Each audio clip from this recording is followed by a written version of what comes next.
Definidos los equipos para el ya polémico Mundial 2026 en Norteamérica, todos presenciamos la eliminación de Italia ante Bosnia en el repechaje europeo, lo cual ha servido para que medio mundo dijera que Italia ha dejado de ser un equipo grande. Y esto nos deja una pregunta: ¿cuándo deja de ser grande un equipo? Esto y más lo veremos aquí, en el canal más grande del mundo, aquí en Cediño. Hola, soy Roberto y bienvenidos a Cediño Fútbol Club. Lo dicho, Italia está fuera de la Copa por tercera vez consecutiva.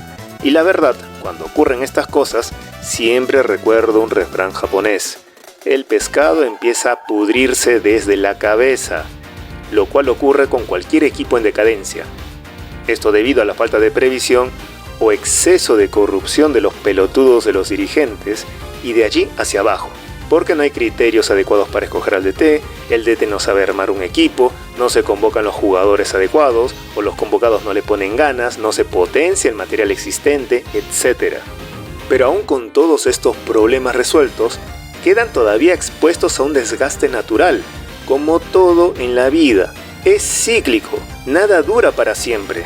Podría decirse que selecciones llamadas potencias en el fútbol atraviesan crisis como cualquier equipo humano en cualquier ámbito. Pero el tener ese rótulo de grande puede sobredimensionar esa crisis. O si el problema es serio, volverse una mochila pesadísima. Le pasó a los seleccionados italianos del 2026, pero le pasó también a Brasil cuando tardó 24 años en volver a ganar una Copa del Mundo, similar con Argentina y la sequía de 28 años sin títulos con la selección mayor. Pero hay casos como el de Hungría, que era potencia hasta la década del 60 y de allí no volvió a ser relevante nunca más. Convengamos que lo que hace grande un equipo, sea club o selección, para empezar es su historia. O mejor dicho, lo que han hecho con su historia. Hay equipos centenarios que no son grandes y otros que en pocas décadas alcanzaron y superaron a sus rivales directos. De esto se deriva que se hacen grandes por sus logros y el tamaño de estos. México tiene un montón de títulos, pero fuera de una confederaciones que le ganaron a Brasil y una medalla olímpica en Londres, la mayoría lo ganaron dentro de la CONCACAF. Y ya vemos que cuando salen de esa burbuja siempre terminan estrellados peor que Willy Coyote. Por contrapartida, España cuenta con 4 Eurocopas y un Mundial, siendo que casi todos estos títulos fueron ganados en lo que va del siglo XXI y ha mantenido su aura de candidato en los mundiales. Por lo tanto, es un grande. Algo advenedizo en el sentido de que tenía tradición, pero sus grandes éxitos vinieron recién en los últimos 20 años. Aunque, claro, puedes tener a Inglaterra que inventó el fútbol, ganó un mundial, tiene una liga modelo, pero su selección no es considerada gigante. Puede estar el caso de Grecia, que ganó una Eurocopa, pero fuera de eso jamás fue relevante. Así que es ganar y mantenerse. Con esto podemos poner como indicadores la historia, los logros, la identidad, su ADN, la jerarquía, efectividad, qué jugadores han producido, la hinchada, cómo no, y todo esto hasta se podría reducir en la siguiente frase: dar miedo. Ahora sí, veamos a los llamados gigantes del fútbol. Empecemos por la susodicha Italia.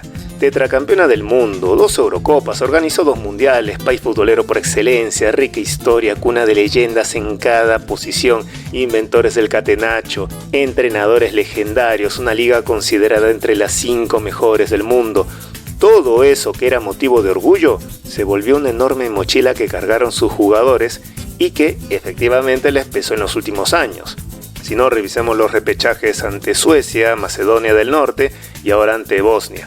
Es más, los comentarios que escribían los mismos tifós italianos en las redes de medios como la Gazzetta dello Sport, por ejemplo, eran pesimistas, muy pesimistas, diciendo que este equipo no merecía ir al Mundial, yéndose contra los dirigentes, y de esa obra de grandeza ya no quedaba casi nada. Y cuando ni la misma hinchada confía en su selección, es que algo se ha ido muriendo. Pero esto arranca probablemente desde el escándalo Calciopoli del 2006.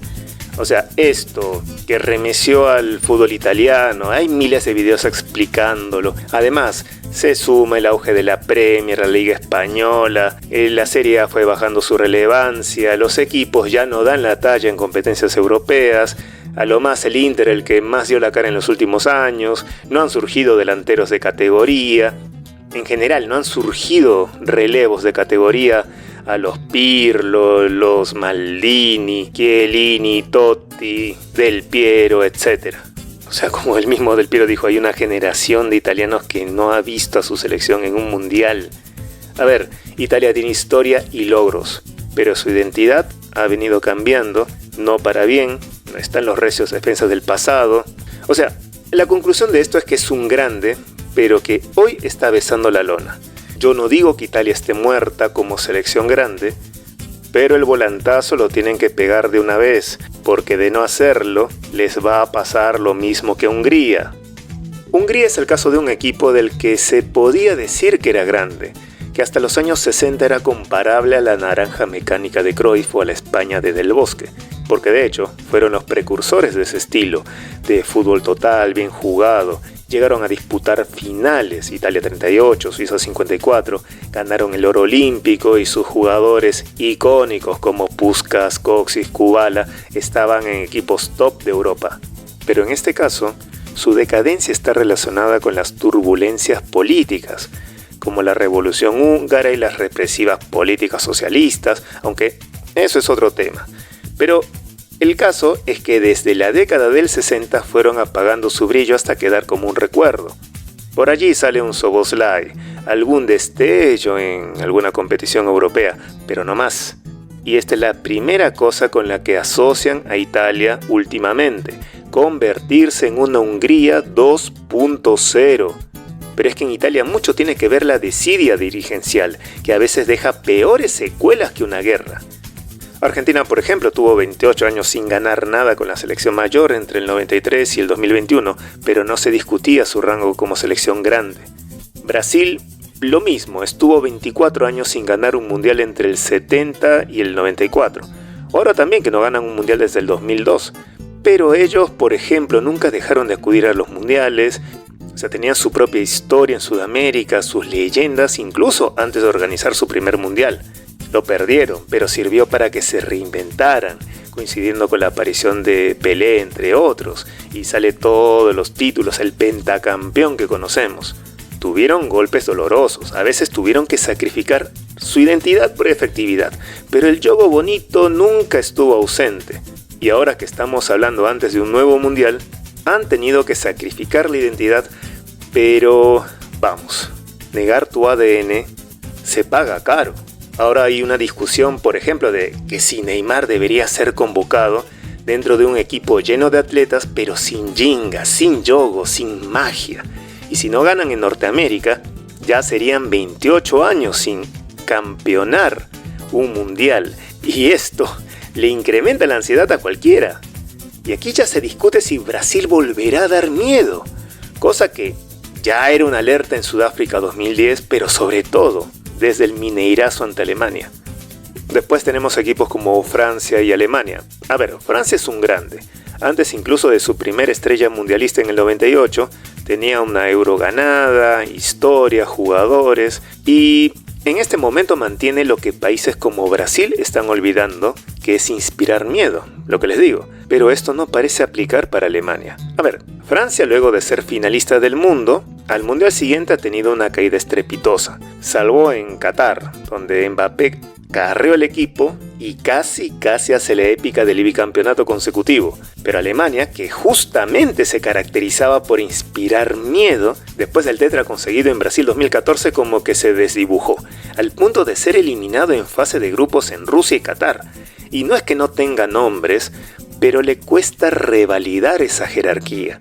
Y ya hay quienes se asustan por esa irregularidad también. Tenemos el caso de Uruguay, que es un grande, digan lo que digan. Irregular también, es cierto, pero su historia está llena de lo que llamamos proezas. O sea, más tradicional que eso no hay. Claro, que el primer plano lo acaparan Brasil y Argentina por los logros, pero es que Uruguay no deja de exportar jugadores, te puede sorprender cuando menos lo esperas, el ADN sigue allí, ¿sí?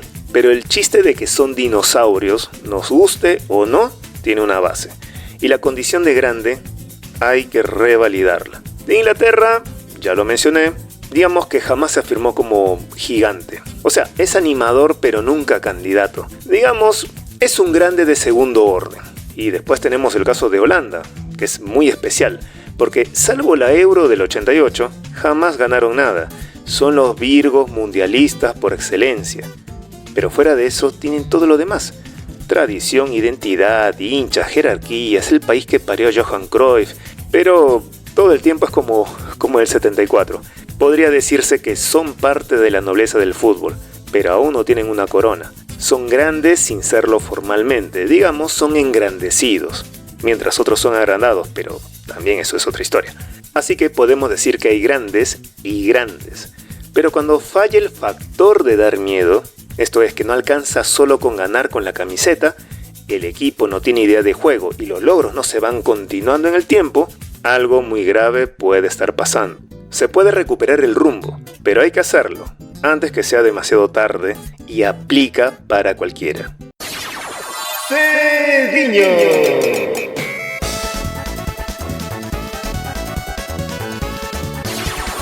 Cediño.